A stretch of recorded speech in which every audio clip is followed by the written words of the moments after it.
Hi friends, मैं प्रभात YouTube channel science अड्डा पे मैं आपको वेलकम करता हूँ। फ्रेंड्स, हम लोगों ने पिछले 2 क्लास में रिप्रोडक्टिव सिस्टम देख रहे थे। आज हम रिप्रोडक्टिव सिस्टम की 3rd क्लास के बारे में मैं डिस्कशन करूंगा। जो टॉपिक है आज हमारा फर्टिलाइजेशन। फ्रेंड्स, मैं बार बार कहता हूं, कुछ लोगों को ऐसा मानना है कि आप ऑब्जेक्टिव, ऐसे कमेंट आए हैं कि सर आप ऑब्जेक्टिव क्वेश्चंस कराओ। मैं श्योर मैं कराऊंगा ऑब्जेक्टिव, और अच्छे से कम नहीं भी तो मैंने पहले भी आपसे मैं डिस्कशन कर चुका हूं कि हमारा टारगेट ही है कि किसी भी टॉपिक को मैं 100 क्वेश्चन से अटैच करूं।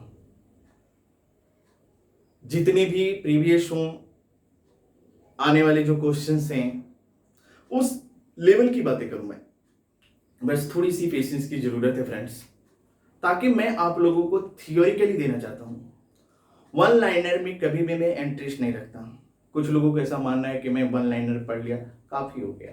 फ्रेंड्स, आज भी मैं बताता हूं, आप वन लाइनर पढ़ के रट सकते हो, आप एग्जाम को क्वालिफाई नहीं कर सकते हो। साइंस एक ऐसी सब्जेक्ट है जो आपको पूरी तरह से जहन में भर जाना चाहिए, जहन में उतर जाना चाहिए, और पूरी कंसेप्ट के साथ जब तक आपको समझ में नहीं आएगा तो फिर साइंस पढ़ने का मतलब ही नहीं होता है। और इसीलिए मैं आपको एक बेसिक, फिर उसे हाई लेके आऊंगा।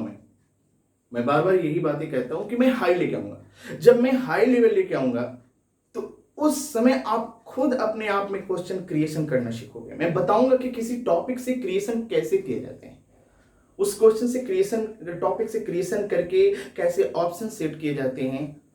आप एक दिन फील करोगे कि वाकई आज हमने थियोरिकल पढ़ा तो मेरे लिए जो ऑब्जेक्टिव जो क्वेश्चंस होते हैं वो हमारे लिए आसान हो जाएगा। वन लाइनर आप, मैं तो बार बार बोल रहा हूं, रट नहीं सकते हो। आप रट लो ना, एग्जाम्स नहीं निकल सकते हैं। आपके लिए कंसेप्चुअल होना जरूरी है। जब तक आपकी कंसेप्ट क्लियर नहीं होगा ना तो फिर मजा नहीं आएगा उस टॉपिक को पढ़ने में। साथ ये भी बता दूं कि अब जो एग्जाम्स में आने वाले जो क्वेश्चंस है ना, वो सारे के सारे प्रेजेंस ऑफ माइंड, और प्रेजेंस ऑफ माइंड लेवल के क्वेश्चंस हमें बनाने के लिए हमें कंसेप्चुअल होना जरूरी होता है। हमारा कंसेप्ट क्लियर होना जरूरी होता है। अगर कंसेप्ट क्लियर है ना फ्रेंड्स, तो आप किसी भी क्वेश्चंस को सॉल्व कर सकते हो। आज मैं फर्टिलाइजेशन लीग के बारे में बातें कर रहा हूं कि एक्चुअली फर्टिलाइजेशन क्या है। एक बहुत छोटी सी टॉपिक है ये, रिप्रोडक्टिव सिस्टम की बेसिक चीजों की आज 3rd क्लास के बारे में जो छोटी सी टॉपिक में लेके आया हूं, कल बच गया था। फ्रेंड्स, फर्टिलाइजेशन एक्चुअली है क्या? फर्टिलाइजेशन क्या है जिसे आप निषेचन कहते हो? मेरे मन में बहुत सारे क्वेश्चंस आते हैं। फर्टिलाइजेशन क्या है, फर्टिलाइजेशन कहाँ होती है, किसमें कहाँ होती है? क्योंकि आप कभी कभी सुनोगे कि कुछ ऐसे भी जीव हैं, लाइव हैं, जो कुछ ऐसे भी एनिमल्स हैं जिनका फर्टिलाइजेशन वाटर में होती है, पानी में होता है। कुछ ऐसे भी जीव हैं, मेमल्स हैं, स्तनधारी हैं, जिनका फर्टिलाइजेशन फ्लॉपिंग ट्यूब में होती है, अंडवाहिनी में होती है। मैं सारी चीजों के बारे में बात कर रहा हूं। फर्टिलाइजेशन, तो फ्रेंड्स मैं आपको बता दूं, एस्पर्म एंड ओवा, एस्पर्म और ओवा जब एक साथ मिलता है, एक साथ मिलता है ना, और मिलने की जो क्रिया है, जो प्रोसेस है, वो फर्टिलाइजेशन है। एस्पर्म एंड ओवा, यानी अंडाणु और शुक्राणु, या शुक्राणु अंडाणु, दोनों एक साथ मिलने की क्रिया को हम फर्टिलाइजेशन कहते हैं। अब फ्रेंड्स यहां थोड़ा सा ध्यान देना, जो मैं बोल रहा हूं कि फर्टिलाइजेशन कैसे होती है, फर्टिलाइजेशन कहां होती है। तो अभी हमने बताया कि एस्पर्म एंड ओवा, आपको पता ही है ये आपका मेल गैमेट है, एक फीमेल गैमेट है। एस्पर्म एंड ओवा एक साथ मिलने की क्रिया, एस्पर्म एंड ओवा की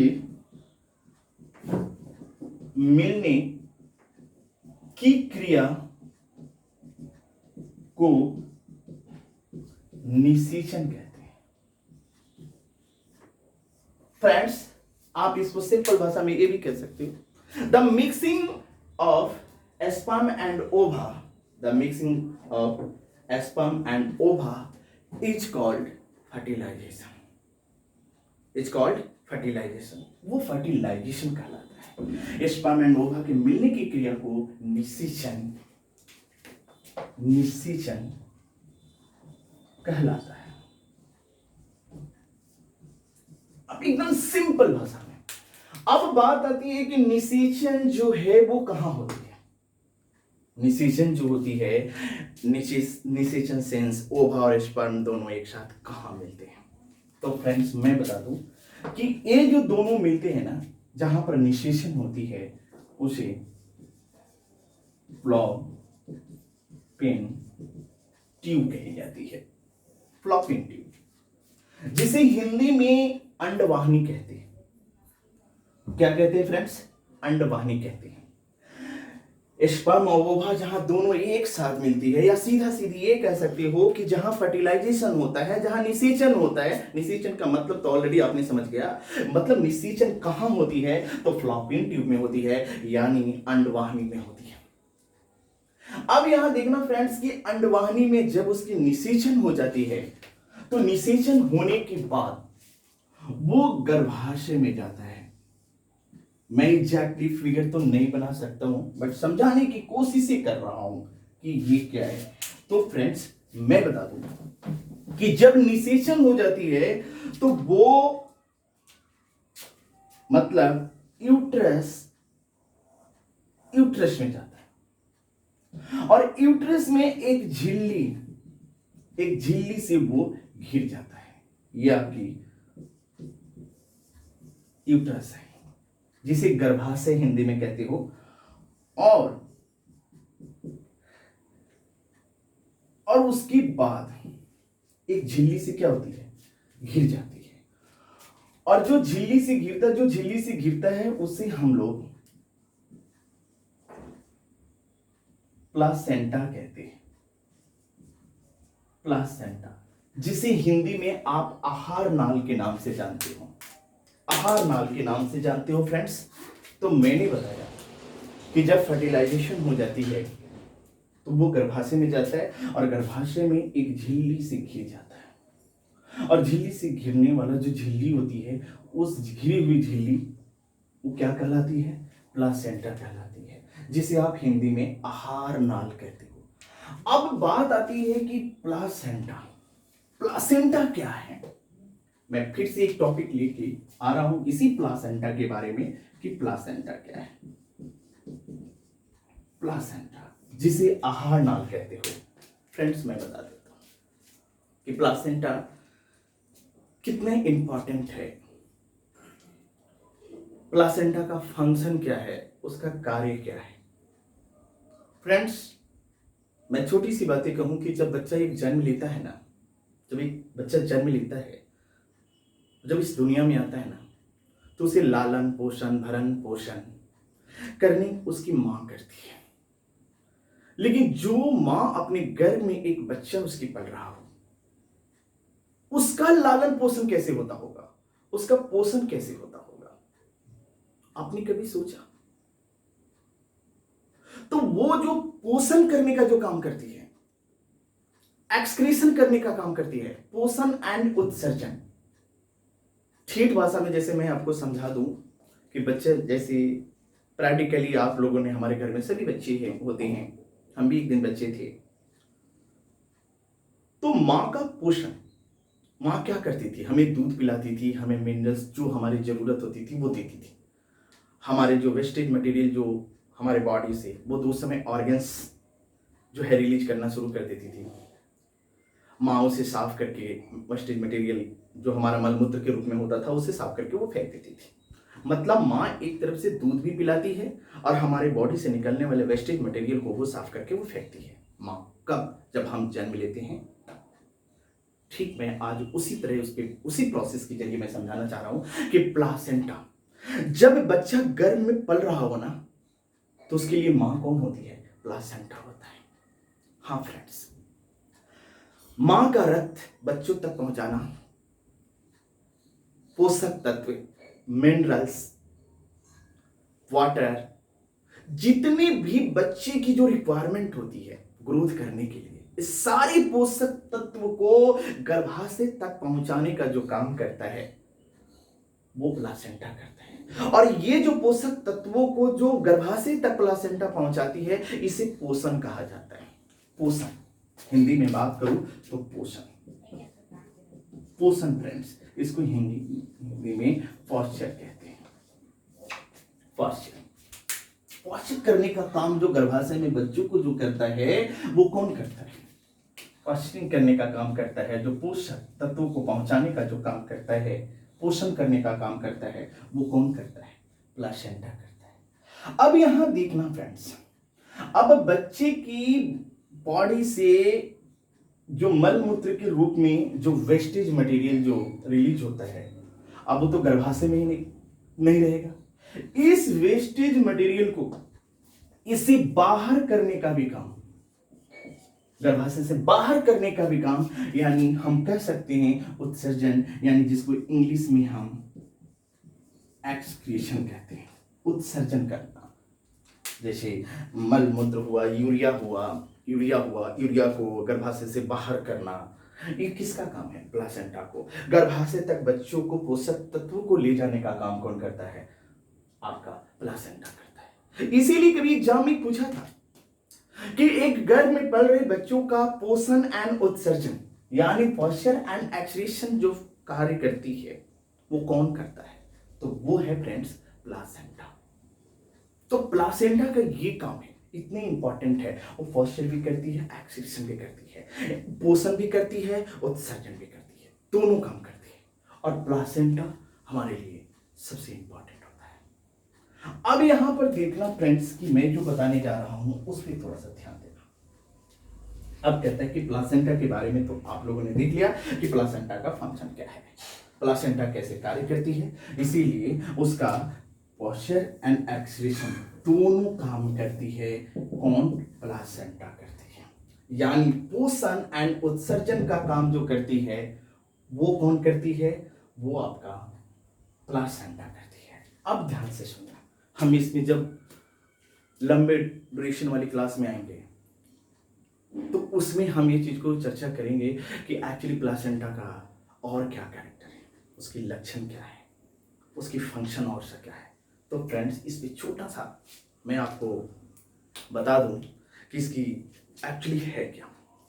क्योंकि प्लासेंटा एक ऐसा चीज है, आहार नाल की बातें कर रहा हूं, जिसमें हमारे बॉडी में जितनी भी ऑर्गन्स है, हार्ट, लीवर, किडनी, लंग्स, आंख, कान, नाक, जितनी भी मैं बातें करूं, ये सारे का सेल कोड अलग अलग होता है। और ये सारे सेल कोड जो होता है वो प्लासेंटा में इंक्लूड होता है। हाँ, प्लासेंटा में इंक्लूड होता है। ये सारे सेल कोड उसमें प्रेजेंस होते हैं, ये भी आप कह सकते हो, सारे सेल कोड प्रेजेंस होते हैं। अब इसका मतलब क्या हुआ, इससे क्या हमारा बेनिफिट मिलने वाला है इन फ्यूचर? बहुत बड़ा बेनिफिट मिलता है। भले हमारे यहां वो संसाधन नहीं है, आज भी बड़े बड़े जो लोग हैं वो अपने बच्चे जब जन्म लेते हैं उनकी प्लासेंटा को लैब में रखा जाता है। हम आप या हमारे घर में जो बच्चे जन्म हॉस्पिटल में ले रहे हैं उसकी प्लासेंटा काट के रख लिया जाता है, फेंका नहीं जाता है। भले सुविधा ना होने के कारण उसे अच्छे लैब में नहीं रखा जाता है, लेकिन बड़े बड़े जो लोग हैं अपने बच्चे को प्लासेंटा को वो लैब में रखते हैं। पता है क्यों? इन फ्यूचर अगर उसकी किडनी डैमेज कर गया तो किसी से मांगना पड़ेगा, ट्रांसप्लांट करना पड़ेगा, हो सकता है बहुत सारे उसमें प्रॉब्लम्स होती है, मैच होगा नहीं होगा, बहुत सारी चीजें। अब वो डॉक्टर उस समय क्या करते हैं कि यही प्लासेंटा जो हमारा किडनी सेल कोड है वो हमारा प्लासेंटा से निकाल लेते हैं और उसको में ग्रोथ कर देते हैं, डेवलप करके उसे किडनी बना के आसानी से ट्रांसप्लांट कर देते हैं। ना ब्लड ग्रुप का झंझट है, ना मैचिंग का प्रॉब्लम है, आसानी से ट्रांसप्लांट हो जाती है। इतनी बड़ी हमारी लाइफ का अहमियत रखता है प्लासेंटा। जब हम माँ के गर्भ में थे तो इतना इंपॉर्टेंट था, जब हम बाहर रहते हैं तो भी हमारे लिए इंपॉर्टेंट है। लेकिन आज हमारा संसाधन ना होने के कारण हमारी प्लासेंटाएं जो होती है फेंक दी जाती है कुछ दिनों के बाद, सुरक्षित नहीं है।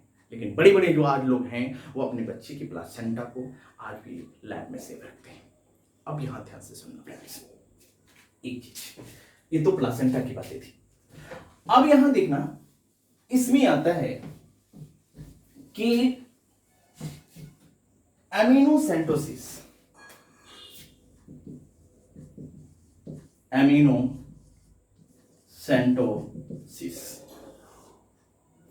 एमिनोसेंटोसिस का नाम सुना होगा। आज गांव में देहात में जब जाओगे तो एमिनोसेंटोसिस नहीं कहते हैं, बल्कि कहते हैं कि तुम मां बनने वाली हो, क्या तुम्हारा अल्ट्रासाउंड हुआ है? डॉक्टर भी कहते हैं कि आप, मैं एक अल्ट्रासाउंड लिख रहा हूं, जा करके चेक करा लो। लेकिन वो अल्ट्रासाउंड बताऊं क्या है? एमिनोसेंटोसिस है।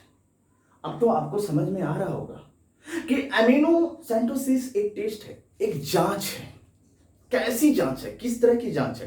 क्योंकि जांच तो बहुत टाइप्स के होते हैं। तो एमिनोसेंटोसिस एक वैसी जांच है जो मां के गर्भ में पल रहे बच्चे को, मां के गर्भ में पल रहे बच्चों को उसका लिंग आप कह सकते हो, यानी सेक्स, बच्चा जेनेटिक डिजीज से प्रॉब्लम तो नहीं है, बच्चों को कोई अदर भी प्रॉब्लम तो नहीं है, कोई और डिजीज भी तो नहीं है, बच्चा मेल है फीमेल है। मैंने बताया कि बच्चे की सेक्स, बच्चे की डिजीज, चाहे वो जेनेटिक डिजीज हो, किसी भी तरह की डिजीज का पता करना कि बच्चे का पोजीशंस कैसे हैं, बच्चे स्वस्थ है, बच्चे कैसा है, ये सारी जो है हमारा एमिनोसेंटोसिस के जरिए रिपोर्ट आती है। आज भी आपको मैं बता दूं कि जब ये टेस्ट आया, जब जांच आया, इसकी बहुत, जितनी ज़्यादा हमारा प्रॉफिट था, एक समय था कि प्रॉफिट से ज़्यादा नुकसान होने लगा। बताऊं कैसे? क्योंकि ये एमिनोसेंटोसिस के जरिए, ये केवल मैं भारत जैसे देश की बात कर रहा हूं, क्योंकि हमारी जो समाज थी आज से 10 साल पहले, बेटा का प्राथमिकताएं ज्यादा दी जाती थी, बेटा की प्राथमिकता ज्यादा दी जाती थी, बेटियों की प्राथमिकताएं कम दी जाती थी। आज ऊपर वाला का शुक्र है, वो माँ बाप जो अपने बेटी को भी बेटा समझते हैं, क्योंकि वाकई ये सही है कि बेटा और बेटी में कोई फर्क नहीं होता है। लेकिन आज से 10 साल पहले के लोग, बेटे और बेटियों में कुछ लोग थे जो फर्क समझते थे, और आज इस एमिनोसेंटोसिस का फायदा उठाते थे। क्या फायदा उठाते थे? कि जैसे एमिनोसेंटोसिस का रिपोर्ट आया कि आपके घर में पल रहा बच्चा, वो बच्ची मेल है या फीमेल है, मेल चाइल्ड है, फीमेल चाइल्ड है, क्या है वो, मेल है तो खुश। अगर जैसे ही पता चला कि फीमेल गर्भ में पल रही है चाइल्ड, वैसे ही अबॉर्शन करा देते थे, गर्भपात करा देते थे, भ्रूण हत्या हो जाती थी उस समय। और आज मैं बता दूं, आज हमारे भारत में होने वाले ऐसे कारनामों को लेकर के हमारे सुप्रीम कोर्ट ने 1 जनवरी की मैं बात कर रहा हूं, 1 जनवरी 1996 की बात है फ्रेंड्स। ये जीके टाइप में क्वेश्चंस पूछा जाता है कि एमिनोसेंटोसिस के कुछ ऐसे रिपोर्ट हैं जिसे बैन कर दिया गया, जैसे सेक्स रिपोर्ट पर बैन किया गया। आज जाना, और जब वो किसी मां के घर में पल रहे बच्चों का जब वो अल्ट्रासाउंड होता है, यानी एमिनोसेंटोसिस होती है, तो उस समय हर चीज बताया जाएगा, बच्चे डिजीज से प्रॉब्लम में है, नहीं है, बच्चे स्वस्थ है, कुपोषण का शिकार हो रहा है बच्चा, इसके लिए क्या करना चाहिए, सारा रिपोर्ट बता देगी डॉक्टर। आपको रिपोर्ट आ सकती है, लेकिन वो डॉक्टर कभी नहीं बताएगा कि बच्चा मेल है या फीमेल है, क्योंकि उसकी बुरी प्रभाव पड़ती है। और मैं बता दूं कि इसी को लेकर के हमारा भारत के सुप्रीम कोर्ट की मैं बातें कर रहा हूं। 1 जनवरी 1996, 1 जनवरी 1996 को सुप्रीम कोर्ट के द्वारा एमिनोसेंटोसिस के सेक्स रिपोर्ट पर बैन कर दी गई, सेक्स रिपोर्ट पर बैन कर दी गई। आप सारी रिपोर्ट को रिप्रेजेंट कर सकते हो, दिखा सकता है वो, लेकिन सेक्स रिपोर्ट आपका बैन है। अगर ऐसा कोई करता है कि बैन करने के बाद में भी ऐसा करता है, तो हमारा सुप्रीम कोर्ट ने एक प्रावधान निकाला कि अगर सेक्स रिपोर्ट अगर रिप्रेजेंट की जाती है तो उसके लिए प्रावधान है, कम से कम 2 साल की सजा होगी और उसकी जो लाइसेंस है वो रद्द हो जाएगी। ये एग्जाम्स में कई बार क्वेश्चन पूछे गए, यूपीएससी तक के एग्जाम में पूछे गए हैं, मैं इसलिए आज इसको मैं डिस्कशन में ला रहा हूँ। एक क्वेश्चन और पूछा गया है कि भारत का वो कौन सा स्टेट है, भारत का वो कौन सा राज्य है जहां पर भ्रूण हत्या सबसे ज्यादा हुई थी। तो मैं बता दूं कि भारत में सबसे ज्यादा होने के लिए सभी राज्य में भ्रूण हत्याएं हुई, लेकिन सबसे ज्यादा अगर भ्रूण हत्या हुआ तो वो था हरियाणा। फ्रेंड्स, मैं आज बहुत शुक्र है ऊपर वाले को कि आज हरियाणा के लोग भी बेटी और बच्चों में फर्क नहीं समझ रहे हैं, बेटा और बेटी में फर्क नहीं समझ रहे हैं। बहुत अच्छे इंसान हैं वो लोग जो आज इस तरह की कर रहे हैं। तो सबसे ये पूछा गया है, मैं किसी पर्टिकुलर स्टेट का नाम नहीं ले सकता, लेकिन जब जीके टाइप की क्वेश्चंस बनती है या बना भी है, ये क्वेश्चंस बन चुके भी हैं कि हमारे देश की कौन ऐसा राज्य है जहां पर भ्रूण हत्या सबसे ज्यादा होती है, तो वो है हरियाणा। इसीलिए वहां का लिंगानुपात सबसे कम है, सबसे कम।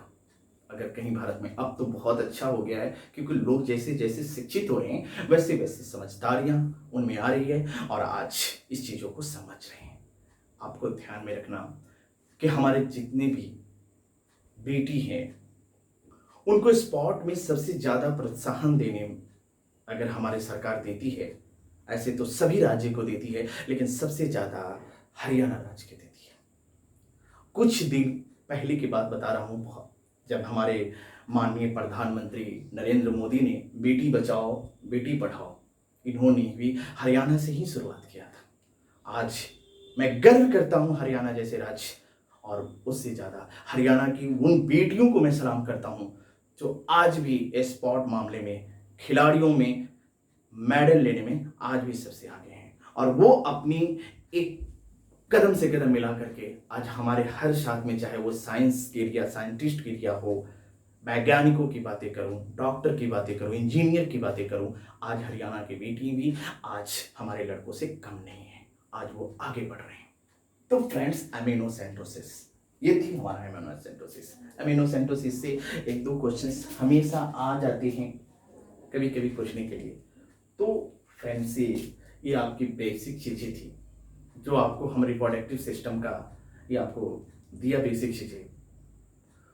बाकी हम जो आएंगे अभी और भी आपकी बहुत सारी चैप्टर्स हैं जो आपको हम बेसिक चीज लेके आ रहे हैं। मैं कोशिश यही कर रहा हूँ कि मैं टॉपिक पढ़ाऊँ और तुरंत उससे 20-30 क्वेश्चंस ऑब्जेक्टिव प्रीवियस पूछे गए क्वेश्चंस को सारा मैं आपको बताऊं कि किस तरह के क्वेश्चंस हो। आप मुझे कमेंट करें, हमेशा कमेंट करना। मैं बार बार कहता हूं कि आप कमेंट करो, मैं क्योंकि कुछ लोगों को वन लाइनर पढ़ने की हैबिट हो चुकी है। फ्रेंड्स, वन लाइनर नहीं, कंसेप्ट पे जाओ, अच्छे से पढ़ो। एंड मैं यही उम्मीद करूंगा हमेशा कि आपके जितना जल्दी से जल्दी सिलेक्शन हो, आपकी सिलेक्शन अकॉर्डिंग ही मैं आपका काम करूंगा। तो फ्रेंड्स, आप इसे शेयर करें, अगर अच्छा लगे तो लाइक जरूर करें। और मैं बार बार कहता हूं कि इस लॉकडाउन में घबराने की बात नहीं है, आप अच्छे से इस समय का फायदा उठाएं क्योंकि समय मूल्यवान है। आप ज़्यादा से ज़्यादा, जितनी ज़्यादा आप मेहनत करेंगे उतना ही आपके लिए बेनिफिट होगी और जल्द से जल्द आपकी जॉब मिलेगी। तो फ्रेंड्स, मैं आपको फिर नेक्स्ट क्लास लेके आऊँगा। नेक्स्ट क्लास में सारी चीज़ें मैं बताऊँगा कि नेक्स्ट टॉपिक क्या होगी। तो फ्रेंड्स, थैंक्स। आप इसी तरह क्लास को रेगुलर करें, कंटिन्यू देखें। Thanks class, next class.